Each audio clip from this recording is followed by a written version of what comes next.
McKee here following Tennessee's 64-50 win over LSU on Saturday night. Just me tonight. Rob's back home sick, so Rob, get well, my friend. Tennessee takes care of business in a revenge game over Will Wade and the Tigers, a 14-point win, wire to wire. Tennessee led for 39 of 40 minutes. And if you ask Rick Barnes what the difference was from the game in Baton Rouge 2 weeks ago tonight, it was the preparation and Tennessee being more efficient on the defensive end. Santiago explained or went on to explain what Rick meant by the preparation being better this week. And according to Santi, it was just Rick harping on the players to get better on the defensive end and trying to get the best out of them. And it seemed to have more of a little sense of urgency within the preparation as well, and that led to a heck of a defensive performance tonight. LSU really struggled on the offensive end all night long. Tennessee got out to another big lead. Felt like the Arizona game all over again. Tennessee jumps out to a 17-4 lead, only led by 6 or so at halftime because Tennessee's offense did go cold.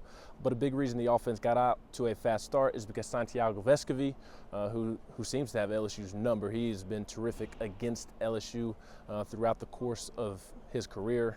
Asked them about why he has been so successful against LSU after the game, and with a smirk, he said that he did not really know why. So maybe there's a reason that he knows and he's not willing to share. I wouldn't share it if I were him, knowing that you may play LSU down the road once again. But another big-time night for him. 5 made threes on the night. I believe 4 of them were in the first half.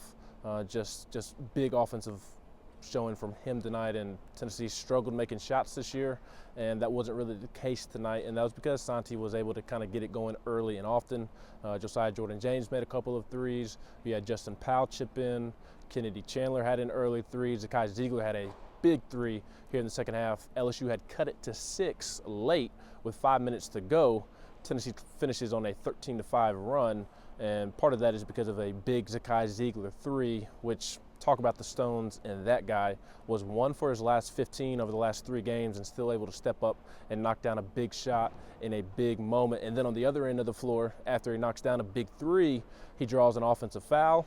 It fouls out Tari Eason, LSU's best player, and it was pretty much blouses from that point on. Again, Tennessee closes on a 13-5 run, and really LSU's 5 points come at the end in garbage time after the game had pretty much been decided. The other hero from tonight, Uroš Plavšić, he was absolutely tremendous.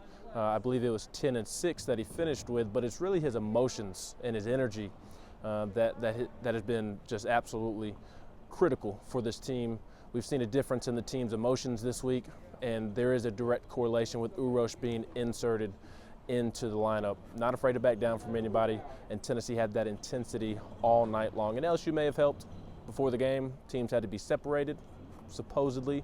During warm-ups, there was supposedly a shuffle. I did not see the shuffle, but obviously that carried over throughout the game. Santi said that, you know, the shuffle before the game really kind of sparked Tennessee, reminded them that they needed to lock in, reminded them what happened down in Baton Rouge, and it got the team going. And it was pretty obvious with Tennessee's start to the game, and then Uroš not backing down from anybody out here on the floor as well, and you saw that emotion carry over into his teammates as well. So Santi catches fire from 3.